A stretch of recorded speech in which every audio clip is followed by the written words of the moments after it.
Bienvenidos, señores y señores, to another episode of the Bleed Lows podcast. This episode of the Bleed Lows podcast is brought to you by BetOnline. BetOnline is your number one source for all your betting needs. Get the latest odds, lines, and matchup reports for baseball, boxing, golf, and more. BetOnline continues to be the fastest and easiest way to place your wagers, including live betting, and get your favorite casino and card games available to play right from your phone. So head on over to the website or use your mobile device to sign up today and get on the action. Remember to use the promo code BELIEVE for your 50% welcome bonus on your first deposit. Bet online, where the game starts. And joining us on the Carne Asada, of course, is La Reina de Playa Larga and Babyface. Let's just get right into it. The Dodgers have just finished a sweep of the Cerveceros. They have won 11 games in a row, and I'm convinced now they are never going to lose again. I got it right, Reina? I mean, 11 games in a row. That's not a bad streak. I think we've lost one in the last 12. Give or take. Right. Now, here's the thing that I go back to. And I think this is what you can say about a very long baseball season is everything evens out, right? A lot of it really just depends on who you're playing and when you're playing them. Look, the Dodgers they can only play the people that are on their schedule and the people that are ahead of them. They've played some bad teams, and they've also played some teams that aren't playing very well, that are going through it. The Cerveceros were a first-place team. It was supposed to be a test for the Dodgers because they were going to play the Cerveceros. The Marlins, who are coming up, are fighting. They are in the playoff in the wild card right now. So this was supposed to be a good test. But obviously the Cerveceros are going through something because they haven't been playing very well, so much so that they have allowed the Cachorros to get back into the National League Central. So we have to take that with a grain of salt. But if you look at this series, the Dodgers won the first game 6-2. They won the second game of the series 7-1. And then they won today's game 1-0. We will get to the Austin Barnes moment. We'll get to that in a second. But I just want to acknowledge, yes, the offense is carrying them through these games. The offense is doing their part. But it's got to be a damn good sign for a team where not only are they winning games where they're just killing people offensively, but they can also win 1-0 games. Right, Babyface? Well, yeah, I mean, today's game, out of all of them, today's was more like, I guess, a playoff type matchup, right? You have Corbin Burns going for the Brewers, right? You know, Lance Lynn going for the Dodgers. So, yeah, I mean, he's been playing, he's been pitching lights out for them. So, I mean, that's the type of pitching you're going to see in the playoffs, right? You're going to get their aces. You're going to get their best guys going.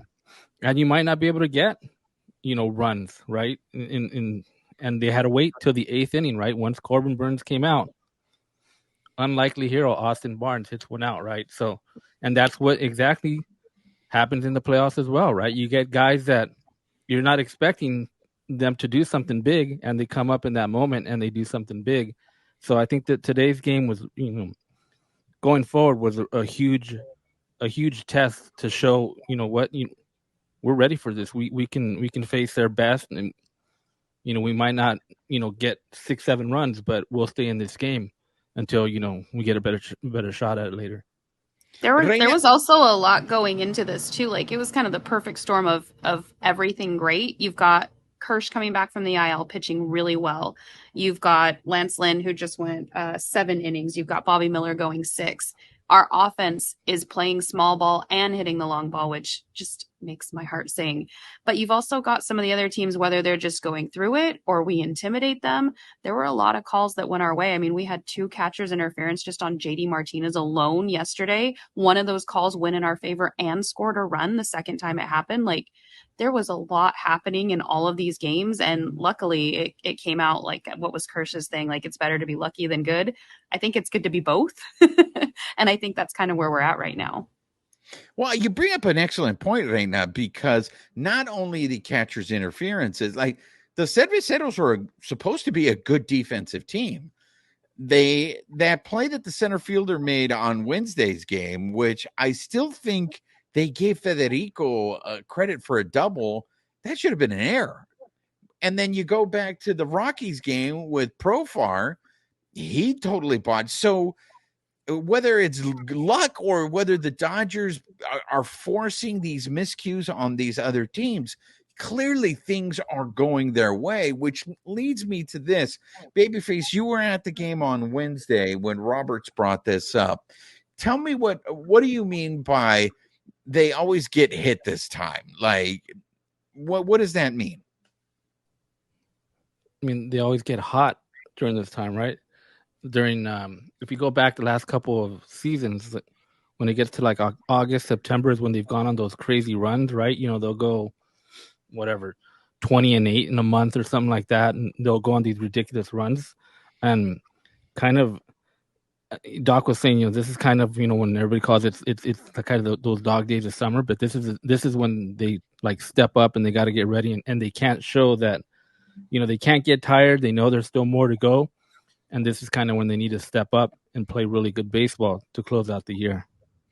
So that's what I wanted to talk to you about, Reina. Does it concern you that the Dodgers are getting hot now? And it's like, how much longer can they sustain this? And then the playoffs come, and they've already had their hot streak for the season. And I think it was it in 2017, Babyface, or was it in 2016 when they went on that huge run on the road where they won all these consecutive games, and it was like, oh, this is it. This is going to be their year, and then they come up short. I mean, we saw it last year. I mean, they got hot and they stayed hot, and then you eventually come down. You can only stay high for so long. Reina, are you concerned that maybe the Dodgers are peaking too soon? I don't think so. They don't know how to throttle back. Like, they can't do stuff halfway. So I think the first part of the season was really figuring out how they work together. You've got a bunch of veteran players. You got a bunch of rookies who've never been in the show before. If they have, they've only tasted it for a second. Everybody's still figuring out how to work together, especially with key pieces leaving the team. So as you start to move towards that better cohesion, which we've seen after the All-Star break, I think now just that they're firing on all cylinders. Is it sustainable? Probably not. You're not going to win every game. Would it be nice? Absolutely. But they're not going to go halfway to the end of the season. And I don't think, honestly, that we would want them to do that anyway. So there's going to be some losses before the end, but we've at least put ourselves in a position to be in a good spot for the postseason. And hopefully we don't burn out. I mean, that's all we can do is hope, right? Well, one of the things I find very interesting, and I know he mentioned it a couple of times in the pregame scrums this week, and I think he might have also mentioned it at All Access, Babyface. It seems like Roberts is very aware of what happened last year, and he is adamant that it's not going to happen again. So that lends me to this whole letdown thing. Was it that last year, because the Dodgers really didn't face any animosity, that when they finally did face it against the Show Pods, they didn't know how to react to it? Like they just sat there kind of dumbfounded, like what's happening? But it seems like there is already, I mean, we are in August, in the middle of August. The Dodgers are 10 games up on, I think 10 and a half now on the Gigantes. I mean, he's already fielding questions like, how are you going to keep this team engaged for the rest of the season now that they basically wrapped up the division? It does feel like Roberts has a sense of urgency, and maybe the fact that they did lose to the Show Pods last year is something that's going to help these guys. Babyface, have you been hearing the same thing? Are you surprised by the fact that usually Roberts is even keeled and it's like, you know, slow and steady wins the race?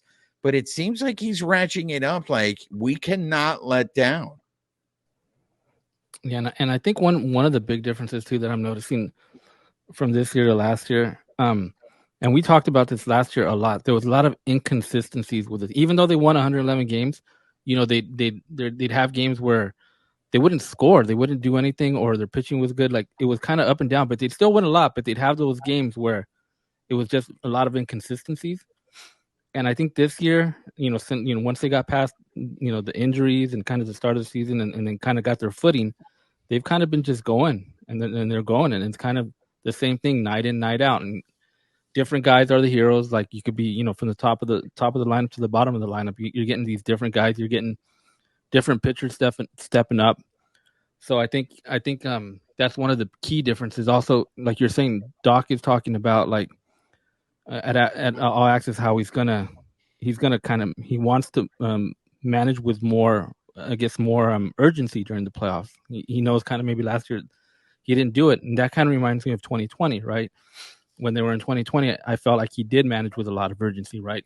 Bringing in Julio in situations, doing those types of moves, as not necessarily looking at the analytics, kind of knowing, what, this is what we need in this situation.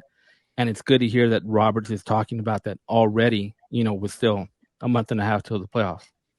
That's a very interesting point that you bring up, Babyface. Reina, have you been seeing that? Especially this week, I feel like he's made very decisive decisions in the sense like, I'm only going to let Kershaw go 5. I'm not going to, as much as Kershaw feels like he can keep going, it's all about keeping him fresh for the playoffs. I mean, he said this before when we were in San Diego. He's not going to push Lance Lynn, even though Lance Lynn is a guy who could go over 100 pitches. I thought he was going to let him come out for the 8th because he was only like, I think he had mid 80s or late 80s in terms of a pitch count. I thought maybe, wow, he's going to let Lance in, but no, 7 was great. We can do this. Bobby Miller with 6. I mean, he does seem like he's very decisive, and maybe you're right, because coming off of 2019 and losing to the Nationals, I think was a gut punch. And maybe these things that happened to the Dodgers in the past are actually good things. I mean, he pulling Lance Lynn, pulling Kershaw last night, I think that is just knowing the team. We do want to save them for the postseason. So I think that goes back to kind of what I was saying a second ago. This team doesn't know how to half-ass anything. They're going to go all in. So if he knows that, he's got to throttle them back himself. And I'm hoping that does save them the wear and tear that we normally go into the postseason with. You see guys just totally gassed by the time we get there. And then we're going up against these teams that maybe kind of coasted their way in. They didn't try to win as many games as we did. And so they're not as tired. So I'm hoping that him taking stock of this will definitely help us in the long run. I mean, you just described Clayton Kershaw. I really think that is part of what has contributed to especially his early struggles in the playoffs, was because he carried this team. He carried this team so much with his pitching performance, especially the year he won the MVP. So being able to give him some time off or maybe limit those innings, even though Kershaw wants to keep going deep into games, that's going to pay off in the postseason, hopefully. I want to sit here and get my point, because I know that everyone else is going to start claiming this because Austin Barnes had himself a game. And I just want to let you guys know I'm taking notes. I know how much shit you guys talked on Austin Barnes on social media. And now Austin Barnes single-handedly wins the game. He's like the only guy who can hit Corbin Burns, and he hits a home run. And I was very happy for him. And more importantly, I think it speaks to what's going on with this team. Did you see the reaction in the dugout when Austin Barnes went in the dugout after hitting that home run, and how basically that team just like hugged him and they embraced him? Look, those dudes, they know he's not having a great season. I mean, they know he's struggling. And what does that mean to you, right? All of a sudden, this might be the beginning of a tear that Austin Barnes goes on, which is going to be a good thing. You should be rooting for Austin Barnes to start playing better, because it's going to give Will Smith maybe some more rest. I know that Robert says that Will Smith is having some mechanics issues, but he does not look like the same Will Smith from the first half. Has anybody else noticed that, Reina? I think that goes back to, I know when we had Yasmani Grandal on the team, a lot of people would give him flack when we got to the postseason of how, he's just not great in the postseason. I think it was a little bit of the same thing. He carried the team most of the season. By the time you get there, you're dragging a little bit, and that's when you need to be sharp. But if you don't have that consistency all the way through, you don't have somebody spelling you, it is going to take its toll. And I think we're seeing that with Will Smith right now, where, if we can get Austin Barnes back up, to speed, that it again goes to the stats on the back of the card versus the humanity. You definitely want the guy to win. The stats haven't showed that so far this season, but if he can turn that around, he's going to feel better. The team's going to feel better. And then hopefully the fan base follows with that as well. I mean, Will Smith's swing does look a little, he was swinging through fastballs that were right down the middle today. But I also feel like they're really busting him inside. So I'm very curious to see. The league has clearly found something, I think, that is effective towards Will Smith. I'm curious to see if he can make the adjustment, and if maybe him trying to make that adjustment, because I feel like he's trying to go to the opposite field, and I think maybe that's why his swing looks so odd, and maybe that's the mechanics issue that Roberts is talking about, because I do feel like they are just busting him inside and he can't. But look, like I said, because I know everyone's going to start saying, I always believed in Austin Barnes. Austin Barnes was my man. We were the only podcast that came to Austin Barnes' defense, not when he hit a home run, but when he was still struggling. We kept saying, look, Austin Barnes, and it goes to your point, babyface. Yes, Thursday's game against the San Francisco's absolutely felt like a playoff game. And it's usually some guy that you don't expect getting a big hit or being a hero. And this is why having 26 guys on a roster is important. All of these guys contribute. And I totally understand now, at the beginning of the year when everybody was like, give the rookies a chance, give our rookies a chance. Look what the Dodgers did. They brought in veterans, and then they added more veterans at the trade deadline. They're veterans for a reason. These are guys that have been there before. They know how to do it. Any praise, any love for Austin Barnes, babyface? Yeah, I don't know if you saw the post-game interview he did. We discussed it before. Like, Austin Barnes knows he's struggling, right? He knows the season hasn't gone for him right the way he wants it, right? The team's doing great, and that's awesome, right? But when for him personally, what he's doing for the team, like, he knows he's struggled, but he's a team player. The team, we saw how the team loves him, right? They celebrated with him. They know the struggles he's going through, and that's all you can ask for. He's still doing his work. He's still, it's not like he's, oh, you know what, I'm having a really bad year. Forget it. I'm not even going to do the work. I'm just going to whatever, take the rest of the season off or whatever. But no, he's still there. He's doing his work, and it's going to pay off at times like tonight. It's going to show, and he's going to get those big hits, and that's all you could ask for, going forward and to finish out this rest of the season. And, we said this before, he is on the playoff roster. He will be there. So, we need to, like you said, we need to root for Austin Barnes to continue to help this team. I wish the Boatman was on this show, because we all know how much the Boatman loves Austin Barnes. I would have loved for the Boatman to be able to defend this. Even though last time the Boatman was on the show, he did give Austin Barnes some love. A guy who does deserve some love, though, is Lance Lynn. Lance Lynn, ever since coming over from the trade, his ERA now is under 2. He gave them 7 innings. And Lance Lynn is a dude, it seems, that he brings a different element to this team, similar to what Joe Kelly brings, the ambassador. We talked about this a little bit on the last episode, but there was a lot of people who were trying to practice the art of reading lips today. For anybody who was watching the Spectrum Sportsnet broadcast, Lance Lynn was very demonstrative, and there was a lot of F-bombs there. For him to get out of that inning with first and second and no outs, you tip your hat. But I got to sit here. I've been holding off on this because I want to give it a little more time. But I know we're going to end up devoting an episode to Andrew Friedman and the moves that he made at the trade deadline. But I just want to point this out, guys.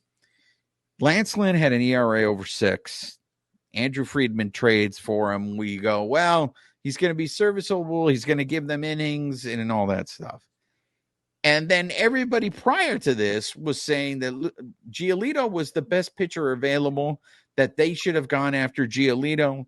The Angels made that bad move. And now you look at what Giolito has done since the trade deadline and what Lance Lynn has done since the trade deadline. You got to give Andrew Friedman his flowers. The nerds know what they're doing, and they pick the right White Sox pitcher. Now, here's the thing, Reina. If Lance Lynn continues to pitch like this, you have to have him start one of those games in that roster, because all of a sudden now, this Dodgers pitching staff is looking very, very different.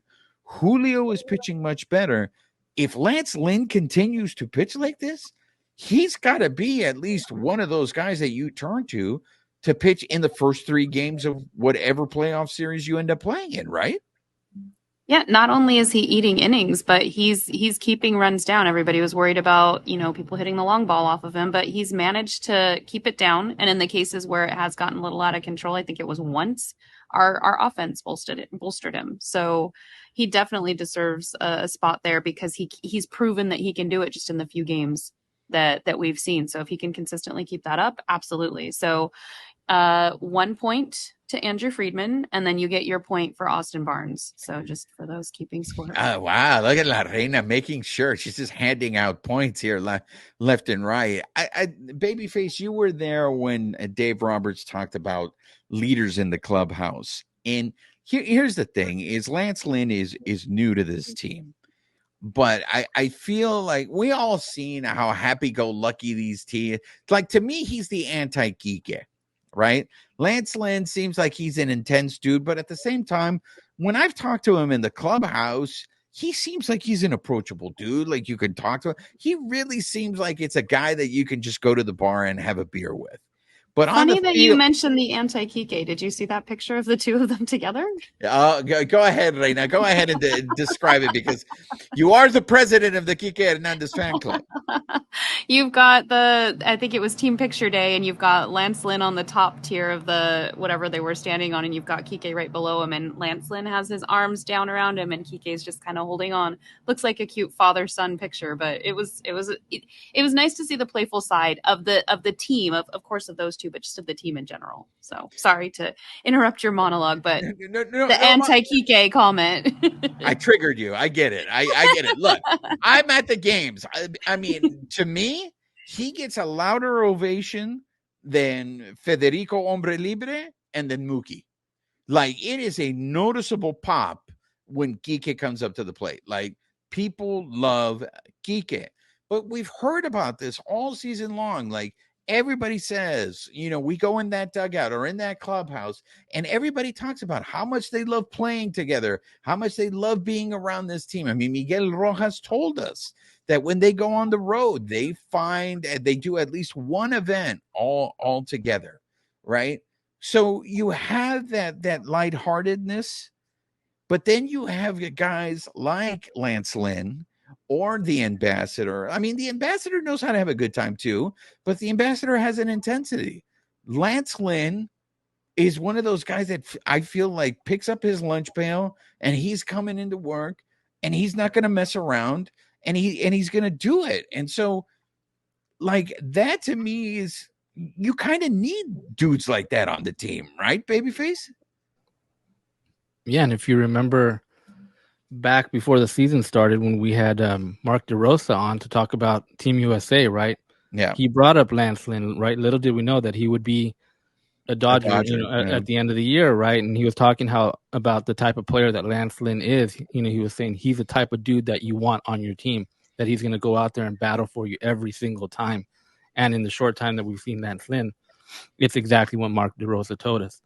So, I mean, Lance Lynn, he's been great. When we originally were talking about what moves can they make, right? And we mentioned Lance Lynn, like we just this is a dude that's going to come over, give you innings, right, and just pitch, right?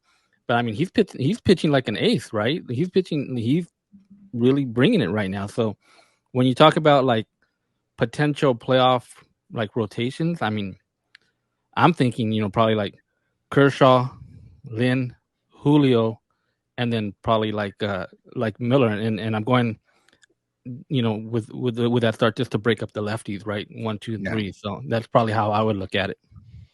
Yeah, I mean it's going to be very interesting. You brought up the leaders conversation, and one of the things though, I mean it's a very different. Well, I mean, let's talk about it. Is it that different?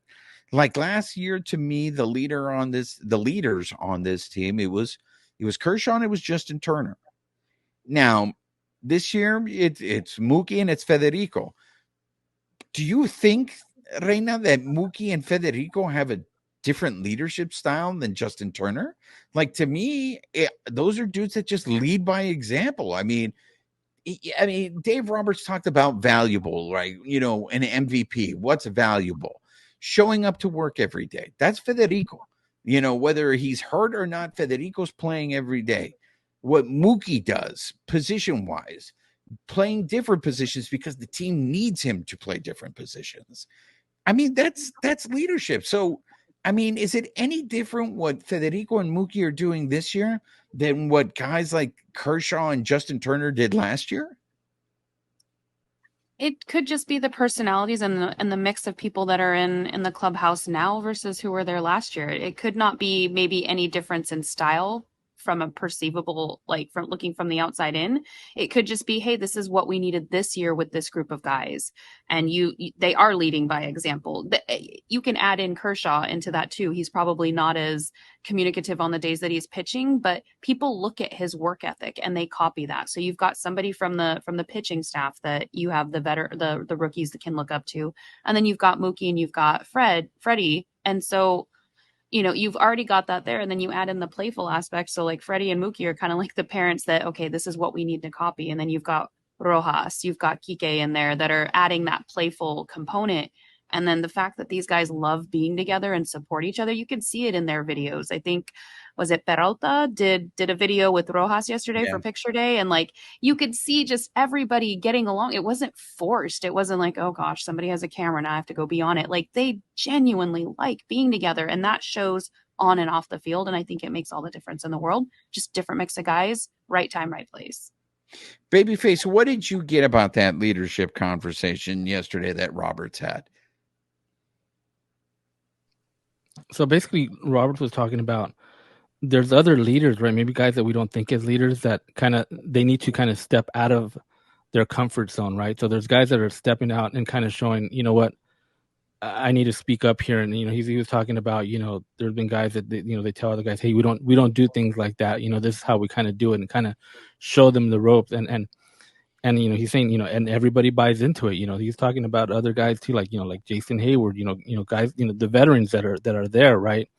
And I think those guys, and even like people like Lance Lynn, right, that've been around the game. You've got you have young guys, Bobby Miller, James Outman, and they're trying to learn right now. They're trying to grasp everything that they can from these guys, these veterans, and they're all buying into it. Like we've talked about this before. Like this whole team is buying into every single thing that they're doing. Like Roberts was also saying, like guys want to be, they're professional baseball players. They want to be there all the time. They want to be the guy, right? They want to be the guy that gets that hit.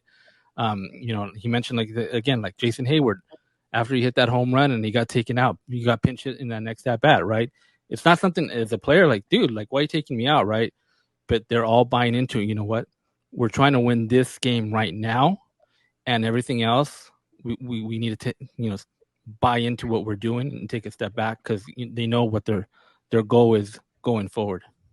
Yeah, another perfect example of that was when Roberts pinch hit for La Reina's favorite player in the history of the world, Kike, when he used Kike to pinch hit for David Peralta, and then Kike got that double. And Robert said it, the first person on the step of the dugout to congratulate the RBI being driven in was Peralta, the guy that got pinch hit for. So I do feel like there is a sense, and I've seen some comments like this on on social media, where it's like, come on, guys, they won 111 games last year. Whether you want to look back and have revisionist history and say, they dominated. It wasn't that fun. Look, you loved every minute of them winning almost every single game. Okay. But I have been seeing a lot of comments that this year's team is better than last year's team. And I don't know if that's true or not. But I think what is obvious is what you just said, Babyface. I think with this year's team, you are seeing more of the role players doing what I think is selfless baseball, whether it's moving runners over or hitting sacrifice flies. I think that is very obvious that this is happening more with this team. And you've given the examples where there's just like, look, whatever is best for the team. And I don't know if it was because they had such a dominant season last year that you didn't see that last year, or am I doing revisionist history here, Reina? I think it's a little harder to see when you're winning so many games. We get so spoiled here in LA that we win a lot, so that even when we lose, it almost feels twice as bad. Like, we lost. Like most baseball teams, there's going to be wins and losses. So I think it's just a different team. Every year is going to be different. They're going to have different cohesion. I think this team is excelling at playing for the name on the front.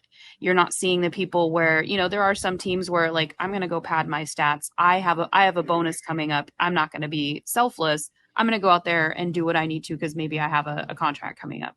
It feels like with this team, none of that stuff matters. They are playing for the name on the front. The goal is to get to the World Series if we can. And that's what they're working towards, no matter what.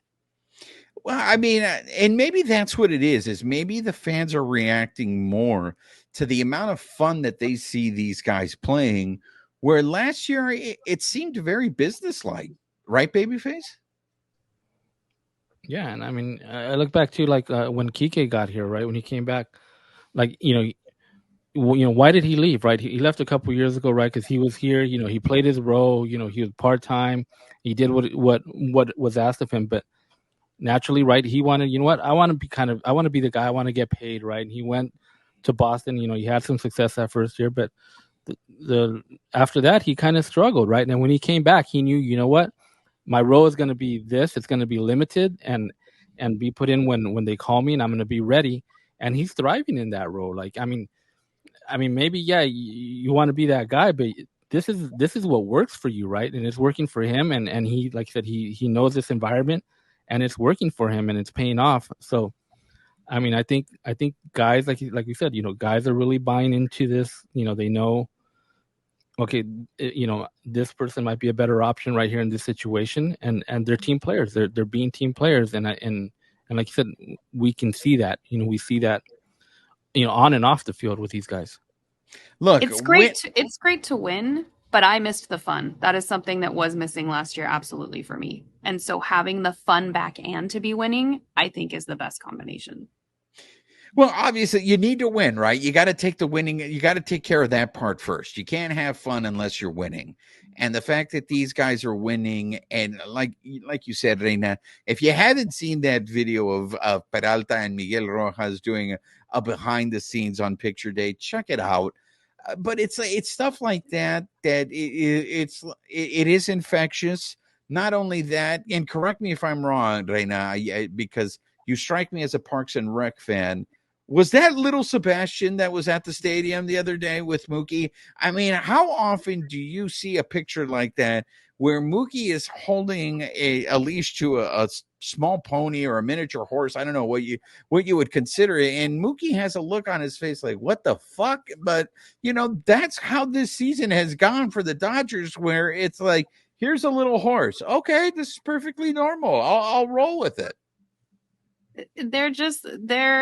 They're all having fun. I think you had an interview on your segment with Mookie about that, of is he being more personable this year? Is he trying to like mix well? And that was a really great segment because I feel like it gave us a little more insight into him, that we don't always get to see, along with his podcast and the stuff that he's doing. So it's just another way to connect with these players that we love, that we're following every day in this telenovela that we watch, that is baseball. Like, what are my characters doing? What are my players up to? Now we get to see this other side of them, and it adds another facet to the game that we already love. And see, and this is why La Reina is such a pro. She totally plugged the Bleedlos podcast digital series, Sangronando, where I interview, whether it's current Dodger players, former Dodger players, people around Dodger Stadium. That series is available on our YouTube channel. It is available through our social media. So we create content that is specific to the YouTube and the social media stuff that's not on the podcast. So that's why you guys need to subscribe to our YouTube channel. Not only our YouTube channel, but our Twitters. I know I'm supposed to call it X. It's going to be Twitter for me forever, just like crypto.com is always going to be Staples. But our Instagram, because we have content that is specifically for that. And it also has a theme song that I'm trying to get on iTunes and Spotify that the fans can download as well. First of all, I'm getting a lot of love on the new theme song to Sangronando, but I may have a little surprise coming up. One of our listeners, I don't want to talk about it because I don't want to jinx it, but one of our listeners, and a loyal listener, reached out to me, and he might be able to help me out. We're still working on this theme song, so hopefully I will have a surprise, but I can't wait to share it. Yeah, he's working on it, and I look forward to see what he comes up with. Are we getting the remix? I mean, I love the original, but like a remix. I would love to talk about it, but I don't even know what he's going to come up with. So I'm still waiting, but I just love the fact that our audience engages with us, and the fact that he reached out to me saying, Juan, I can help you. And I love that. This is why we have the best listeners. We have the best viewers. Look, you guys have a lot of options when it comes to Dodger podcasts. There's a lot of Dodger podcasts, but I love the loyal fan base that we have who gets the show, gets what we're about, and wants to be a part of it, because you guys are a part of it. You guys are a part of this show. And there may be a lot of other Dodger podcasts as well, but I don't think there's any other podcast that has the Bleedlos bump. And, you can ask Miguel Rojas about that as well. And, James Outman, it kind of just goes on. And there is, a segment with Miguel Rojas talking about the Bleedlos bump as well. That's right. It's another episode of Sangronando where Miguel Rojas acknowledges that the Bleedlos bump is a real thing.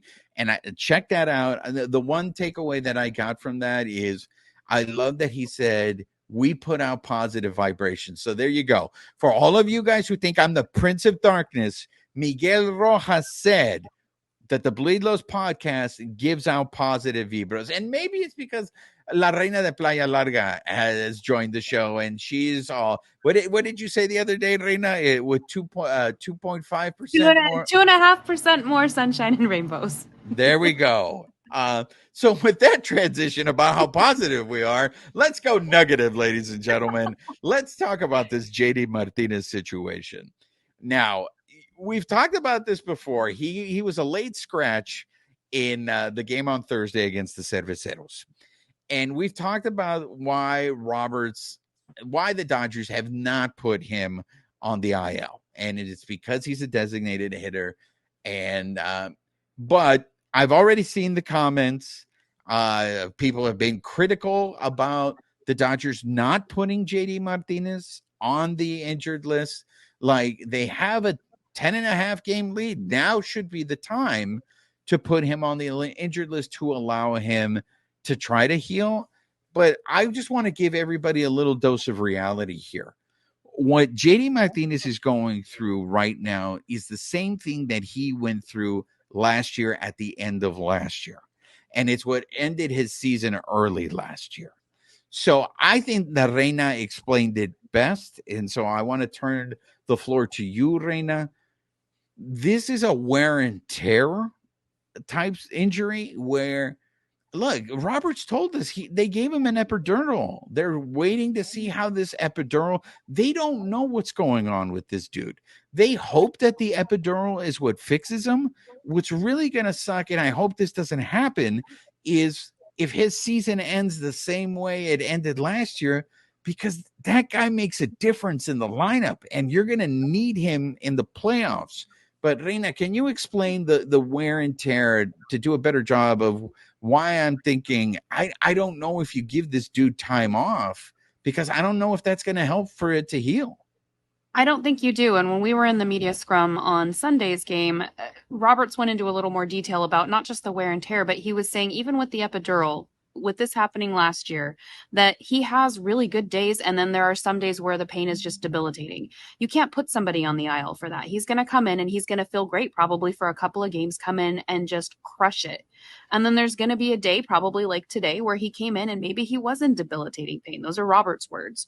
So if that's the case, then you scratch him for the day. It's not like we have any shortage of people who can step into the DH role, but based on what Roberts is saying, it doesn't make sense to put him on the IL. He's still here. He's still showing up. We saw him in the last 2 games.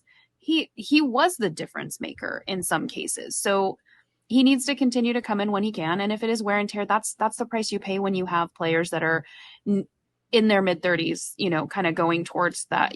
Hey, I've been playing a while. My body's just taken that hit.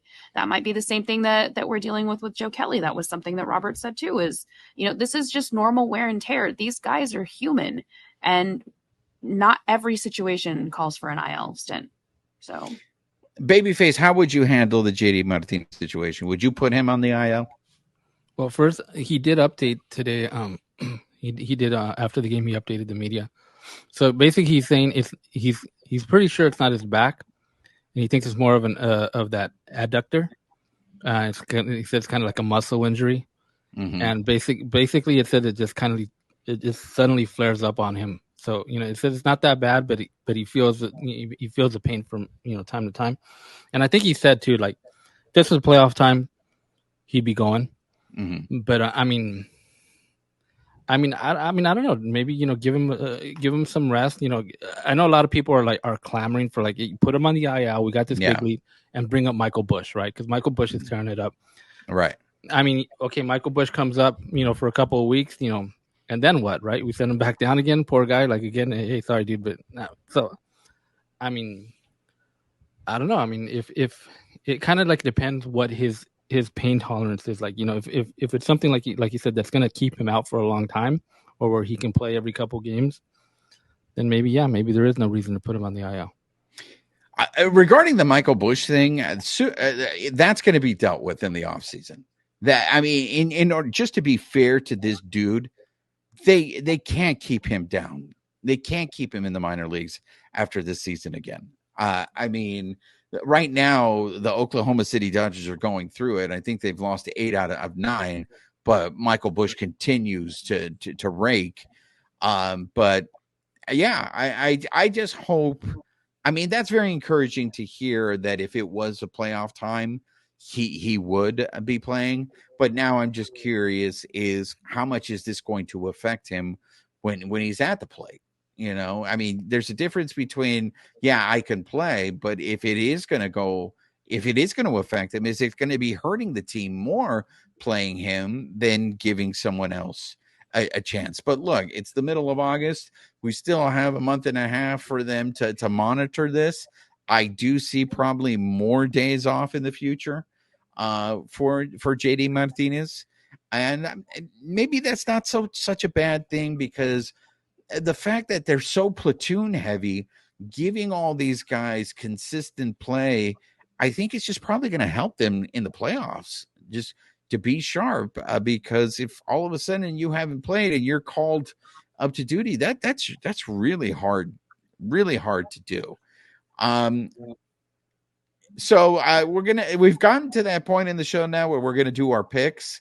And so we have a winner from last week, and I don't think anyone expected this. And I know he's going to be super excited, but Simeon, our listener Simeon, picked the Dodgers to go 7-0. Now, mind you, Simeon the week before had picked them to go 6-0. So Simeon has been on this confidence with the Dodgers. I think Simeon saw this more before anyone else saw it. But Simeon picked the Dodgers to go 7-0, and guess what? The Dodgers went 7-0. So that's another win for our viewers and our listeners who now increase their lead by 3 games over the second place person, which is myself. And then now 4 games over Babyface. And La Reina, hey, you got on the board. So, and I'm good holding down the bottom. That's fine. If it means that we're winning, I'll take it. Exactly. So now, same routine, guys. We're going to do 6 games. The next 6 games we're talking about are the Marlins of Miami coming into Dodger Stadium this weekend. And then they go on the road and they start they play a 3-game set against the Guardians of Cleveland. So let's go to the ladies line. Reina, how are you feeling? I'm going to go 4-2 only because they're going to be traveling and they're coming off this pretty heavy, they've been playing pretty heavy for August. So, with travel and whatnot, we might drop a couple. I hope we don't. I hope we continue to rake, but I'm going to go 4-2. I hear you. But I think this team is on a roll. I think you're right, but I'm going to go 5-1. And there's weird things coming up, I know. So I'm probably going to miss this one, but I'm going to go 5-1 because I just feel like they're just playing too good right now. They're on this roll. But with the Marlins of Miami coming into town for the first time in I don't know how many years, there's going to be a hurricane off the coast of California. So we're going to get some bad weather. Reina, do you know how long it's been since we've experienced that a hurricane off of the coast of California? They're saying it's been at least 40 years, if not more, and that there was one, I think, in the 30s. So I thought that's what I heard was the 30s. I'm on a cliff, so hopefully the water doesn't pool too much over here. But so I'm hoping that's not an omen or a sign. And then when they go to Cleveland, why do I feel that if Noah Syndergaard pitches against the Dodgers, he's going to completely shut them down? It's going to be the Thor revenge game, and we're just going to have to sit there and take it. And I can't wait to see how social media reacts to Thor shutting us down. But look, I've been wrong for many weeks in a row now with this team. But those are things that I'm looking forward to on this next 6 set of games. Babyface, your pick, sir. Juan going 5-1 kind of scares me, but that's kind of how I'm feeling. I think they're going to continue to roll, and I think if they do see Noah Syndergaard in Cleveland, he's not going to fare very well. He had that one good start, and he's kind of been the same Noah Syndergaard. And I think if he faces the Dodgers, I think they're going to light him up. Has he? So, I thought he had 2 good starts with them. He had that one where he got pulled, and then the other ones have been, I guess, so. His last start, I think, was yesterday. He gave up 5 or 6 runs. So in 4 innings. So if he pitched yesterday, then that probably means more than likely he might pitch against the Dodgers then. Maybe, yeah. But when they'll be out there, Monday or Tuesday? That series starts on Tuesday. Okay. Because Monday is a travel day. Do you think with this potential hurricane coming in, do you think the game on Sunday even gets played? Yes, because from what I understand is that weather's not going to come in until late Sunday night. So I do believe Sunday, because it's a day game, it will be completed. And Dodger games never get rained out too, right? How many years has it been? 20 years. I'm telling you, if that ends up happening, that might be a really bad sign. But just an update or a good one. So just an update on Thor. He did end up pitching yesterday, and he gave up 6 runs in 4 1/3 against the Rojos of Cincinnati. Prior to that, he almost went 6 innings and gave up 1 run against the Blue Jays. And then against the White Sox. So, yeah, you're right, Babyface. He's just been up and down with the Guardians. You don't know what you're going to get with Thor. Part of me is kind of curious. I would like to see the Dodgers face him and kind of light him up, only just because he pulled a Scherzer when he left and he made those comments.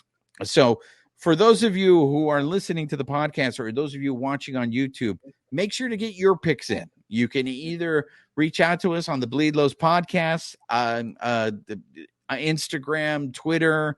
Send us a private message. You can private message La Reina, myself, Babyface. Let us know what your picks are. You listeners, you viewers, you guys are killing it. I mean, you guys got a 3-game lead at this point. So yeah, you must be feeling yourselves. That's going to do it for this episode. Again, make sure you guys are subscribed to the podcast and to our YouTube channel, also to our social medias. Yo ha sido su servidor Juan Ramírez, de parte de mis colegas La Reina de Playa Larga, Amy Cuevas, and Babyface. Nos vemos para la próxima. This episode of the Bleed Lows podcast has been brought to you by betonline.ag, where the game starts.